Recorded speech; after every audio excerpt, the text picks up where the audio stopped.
Welcome to Great Lakes Outdoors, everyone. I'm your host, Rob Trott.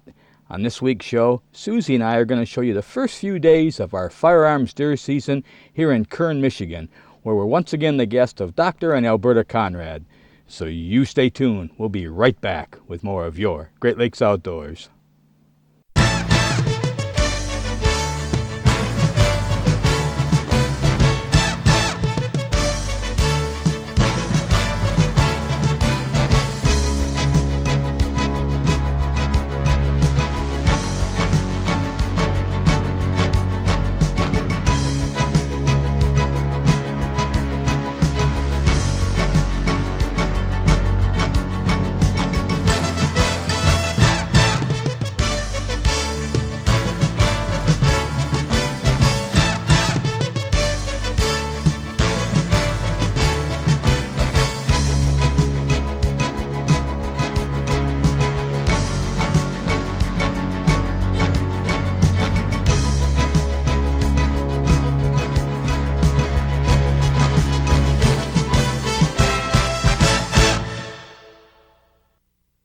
It's November 15th, opening day, and bright and early this nice doe came through my field. As you can hear, the rain was bouncing off my Ameristep blind, and the weather was quite dreary. This doe was just passing through, and after checking my blind out, continued on her way, perhaps in search of a buck, as the rut was in full swing. The next deer I saw was a rather large-bodied buck that had 12-inch spikes, already curving around. We knew from the past that this buck was probably a 2.5-year-old and one that should be removed from the herd. As you can tell, I didn't waste any time deciding which way to go.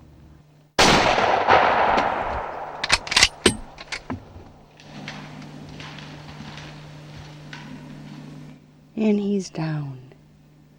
Nice long spike. Oh, that was exciting. He just showed up out of nowhere. 8:01, opening day. Got a nice deer down. Just went and looked at it by myself. Rob's over in another blind. Called him. Needless to say, he didn't want to get out of his stand yet. He says, honey, it's 8:01.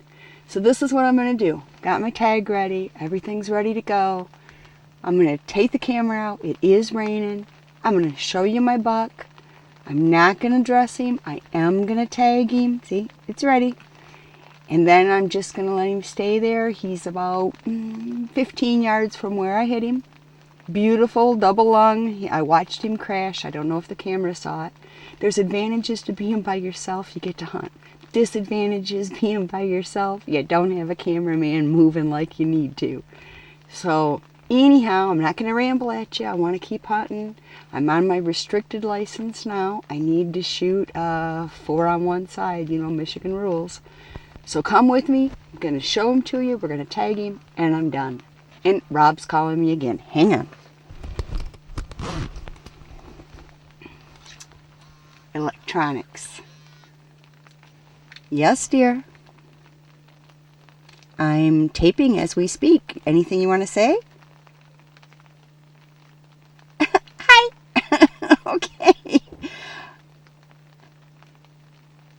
Okay, but I'm taping now, so let me finish this up. I'm taking the camera out with me. I'm going to show my buck and tag my buck and come back and hunt. So I don't have time to talk. Bye. Boy, I don't know if these are a benefit or not. I had some bottled scent, and I put the scent down this morning. This is where I hit him. Definitely double lung. I'm not going to kid you. I've already walked back and looked at him, and he's right behind this tree. I'll take you there. And there he lays. Not far from where I shot. I don't do feet and yards and stuff very good, but just the other side of that little tiny pine tree right there is where I shot him. And this is how far he came. Again, disadvantage of being without a camera operator. So I'm going to walk over there, tag him, and I'll show you tagged in just a second. There's my tag. He's a nice buck. He's going to eat good. He's going to freeze good. And you know what? It's early. I'm not a trophy hunter. I definitely want to eat venison. Nice buck. I'm happy. Now, back to the blind and I'm going to sit. Oh, yes. And by the way, Rob said he'll come help me maybe about lunchtime. So, I'll just wait. But I'm going to still hunt. Now there's an 8-point in my future prayerfully. Okay, I'm back in my blind. It's still raining. Temperature's dropping. Maybe this will turn to snow. Now I'm hunting on my restricted tag. I had a combo, so I need to have 4 points on one side. No adrenaline rush now. Count, count, count.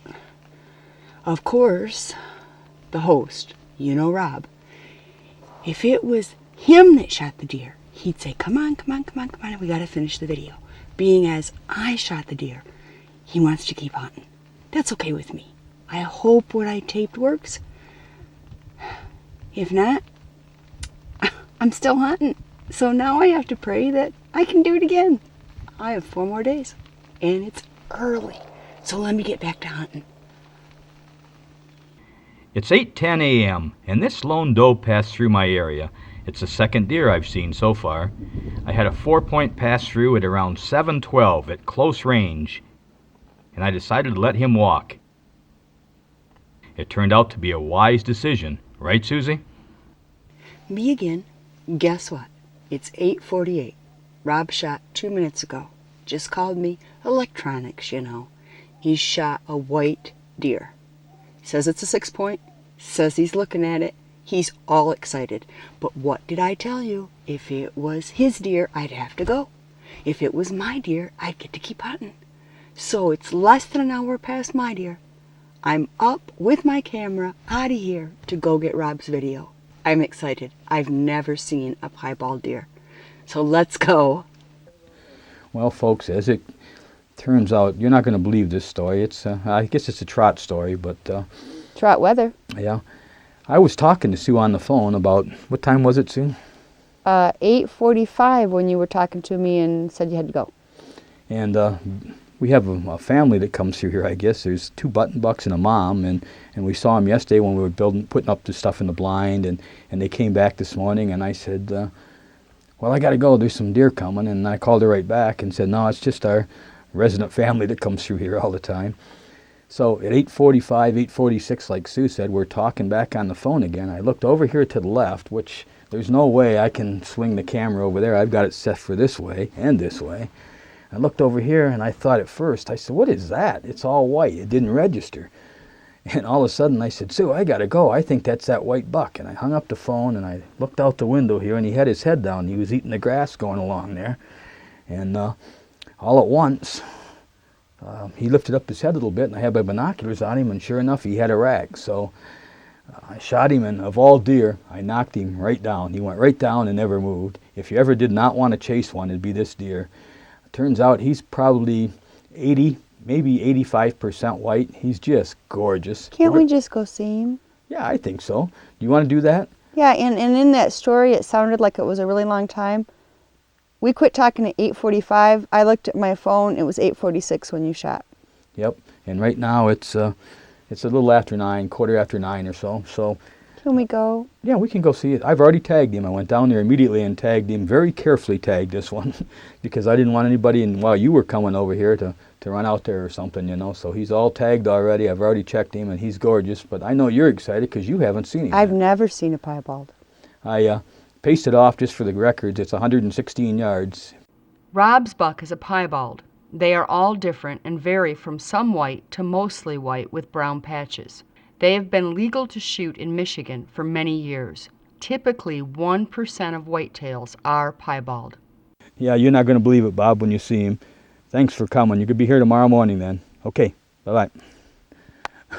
That was our taxidermist, Bob Parkey. Thank God for cell phones and taxidermists at our home on opening day, eh?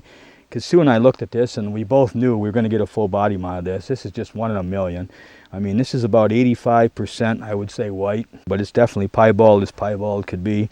And I've never seen one in the wild in my life. We're up here at Curran at our regular deer camp with Dr. Conrad and his wife and a bunch of friends, and this is opening morning. I shot this one about 8:46, she said. It's a 6-point. Just a gorgeous, gorgeous deer. and you have to take some special details when you're going to have a full body mount. So Bob agreed to come up tomorrow morning, and he's going to skin him for us. But right now we have to be really careful in our field dressing and make sure we leave things that need to be left and get the innards out as best we can. Boy, Rob, I'll tell you, that's fantastic.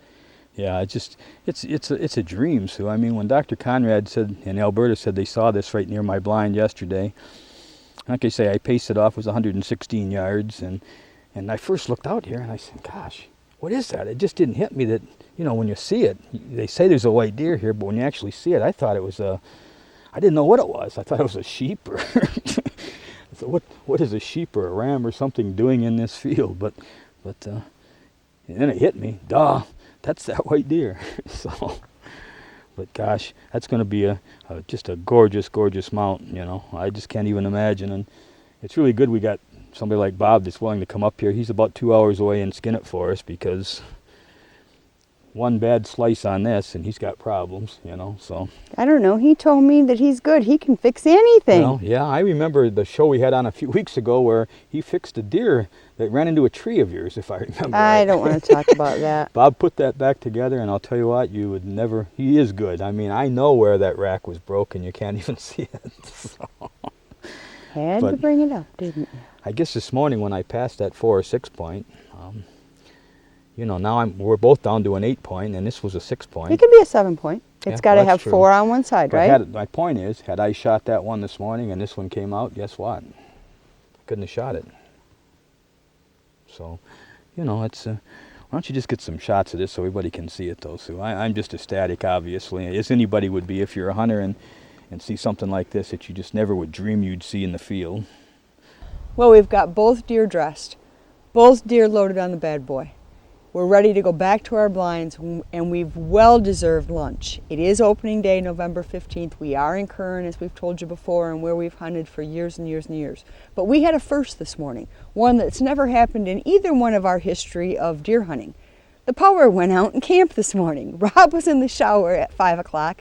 I already had a pot of coffee made, so I'd been up, things were going, breakfast was in the oven, no power. Flashlights we're looking for, candles we're looking for. It was an exciting start to our opening morning. But boy, have we already had an exciting get to lunch for our opening day. Pretty successful, don't you think? Mm-hmm. Opening day, lunchtime, 2. The bad boy comes through again. Bye.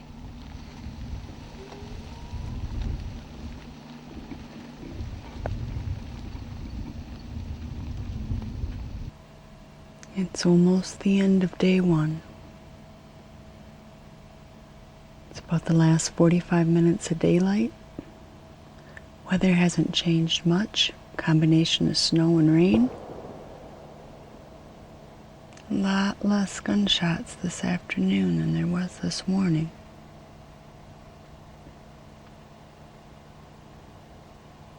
We'll see what tomorrow brings. Bob, thanks for coming all the way up here, buddy. You're welcome. You're welcome. Anytime. You know, we called you opening morning from the field, and I don't guess you believe me too much. Well, I didn't believe you until I talked to Sue. Oh, yeah. Well, it's just a beautiful white deer, as you saw. Oh, and, it's gorgeous. And, absolutely gorgeous. We knew for a full body mount that we had to have something done special, so Sue took the phone and started talking to you, and you wouldn't let me do it anyway. Nope. I've seen you clean deer before, and we needed a good professional job, so Sue had to do it. Okay, so she did a great job, right? She did. She did. Okay. Very nice. All right. So you're up here, and we're going to do a full body mount on it, so you're going to do all the skinning and everything. And Yep, we'll hang it up, start from the head, skin it all the way down, skin it down the back, and pull it back on like a sock, sew it up. Perfect. It'll be good. And you're going to come up with dream up a new idea for the mount, eh? We'll do something neat. Yep, okay. You always do. You always do. All right, I'll let you go to work, I guess. Sounds good. Thanks for coming, Bob. Thank you. Now let's go check in with some of the other lucky hunters in camp and hear their stories.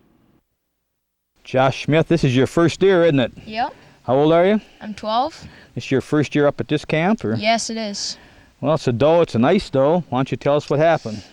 We were in the blind first day of the rifle season, and she was first year to step out. I noticed her, and we watched her in the field for about 30 minutes, went over to the cedar swamp and gave me a broadside shot, and I took it. She ran into the cedar swamp only about 50 yards, and we found her.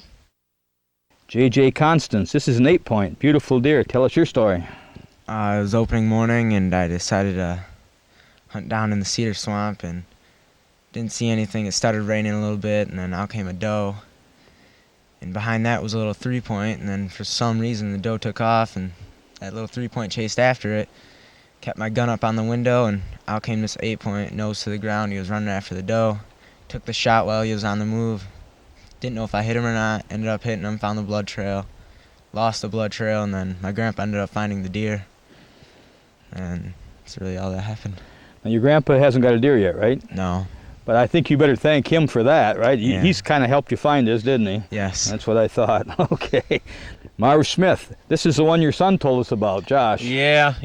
He when he shot his doe, he was excited, and we were kind of celebrating a little bit, and I rattled real hard right after. I thought, if there was any chance of getting anything else, it'd be about that time, and I grunted hard, and he come right out at the end of the field just a bolting, and I seen he had his gun up, so I pulled my gun up, and I was hoping he would stop, but he didn't stop. So I had about a 20 or 30 second window, and I took the shot and had a good clean shot broadside, and he ran about 40, 50 yards into the cedar swamp.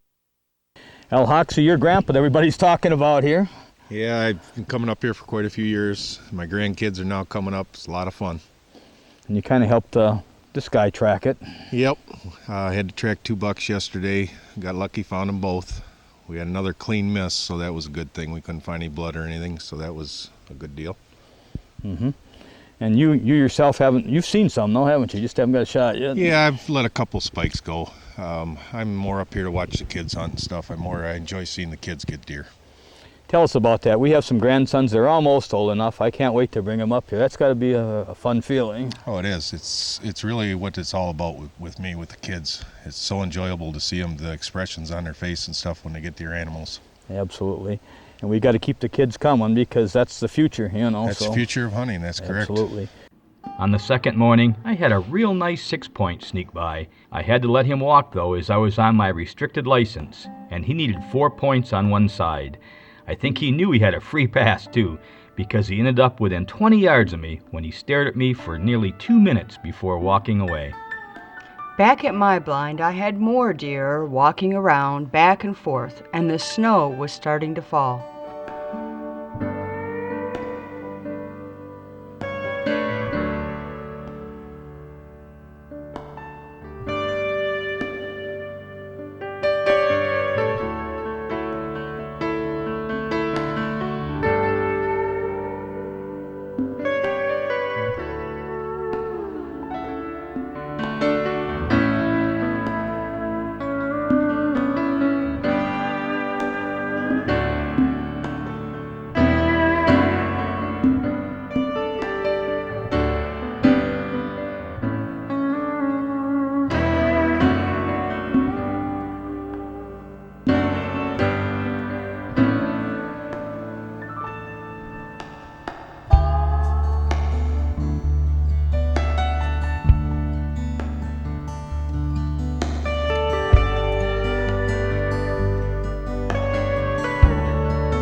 There were more successful hunters awaiting us back at camp.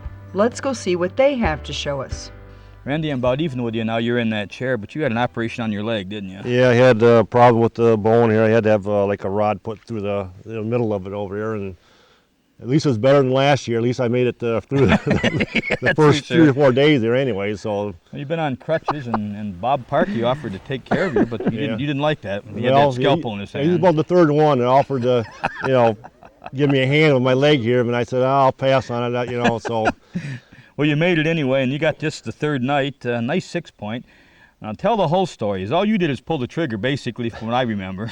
Yeah, my blind's been pretty active the last, last 3 days. It actually got better as, as the days go along over here. And I had a couple of bucks that were going up the hill and that, chasing doe and that, and right around, I think it was 5:20, I think it was over here. I had the doe come running, kind of trotting out over there, and I thought maybe it might have been this 4-pointer, and I seen it had a busted horn on one side there, but it ended up being this one here, and I probably shot about I don't know, what do you say, about 40 yards. You were down over there, and 40, 50 yards. And I got on the phone and called Doc. Says I hit a deer. And I said, "There's no way I can go down there." And, so I walked down there anyway, or at least where I shot it at, and then everybody else had to come down there and help me track it, which I appreciated. That's what good camp. Mm-hmm. And so we all got out there, and it only went about 40 yards, and Doc did the dress job for you, so you owe him. Yeah. You owe all of us for finding it for you, but this is 2 years in a row you've been walking around one bad way or the other, so next year this is it. It's payback time, okay? Yeah, this is it here.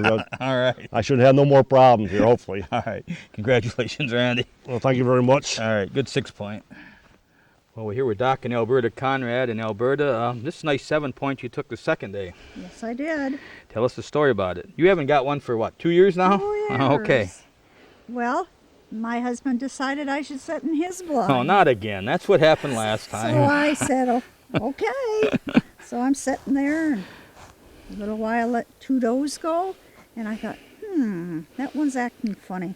So I get the gun out the window, and he comes by, and he paused, and I let him have it. And he ran, and oh my God, I couldn't have missed him. No blood.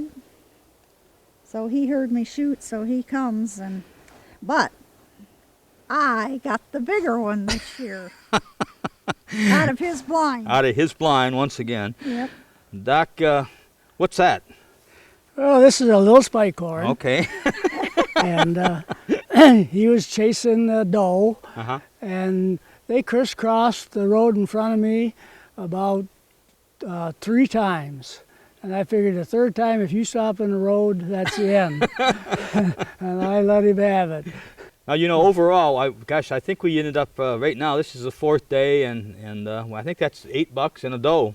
That's pretty darn good. It's been a good season. But they're still in the rut big time, aren't they? Yeah. Somewhat, in a way. Yeah. I mean, they're still chasing and smelling and looking around anyway, So hopefully you guys will get a couple more nice ones yet. We've seen some nice ones out there, that's for sure. Some real nice ones, so they're still running around. I asked you a long time ago, but how long have you owned this now? Since 62. Since 1962. Which is 46 years. And I just got asked that. You said one time you saw one other white deer, is that right? That's it, right. In 46 years. Yeah. So you wonder where in the world that thing came from. Yeah. Yeah. Yeah, he was a small buck. He didn't have hardly any horns, just a little up like that. The other one, you mean? And, the other one, and I think the winter kill got him because we had deep snow that winter, and he didn't have a doe with him. Somebody took the doe evidently, and so. But I saw one time a doe, which was just before this one, before that one, and she was white from the chest up. And somebody shot her off the road because I was just out there and I saw her, and then I heard the shot and never saw her again. So, we plan on taking about three more does out of here, maybe even more than that, but so that we can keep the population of does down because it makes better bucks. Oh, absolutely right. One thing that really worried me about her getting a 7-pointer, if you remember last time, she shot a 7-pointer one day and then the 8-pointer next day. That's right. I do remember that. So yesterday I just was cruising around her blind so that no deer got in. That's why I didn't see another. That's this week's show, everyone. Susie and I would like to thank Dr. and Alberta Conrad for once again inviting us to their deer camp here in Curran, Michigan. This season will go down on my memory banks as one I'll never forget. And isn't that what it's all about? We hope you're making memories this season too. So until next week, I'm Rob Trott saying, get outside. There's no better place to be.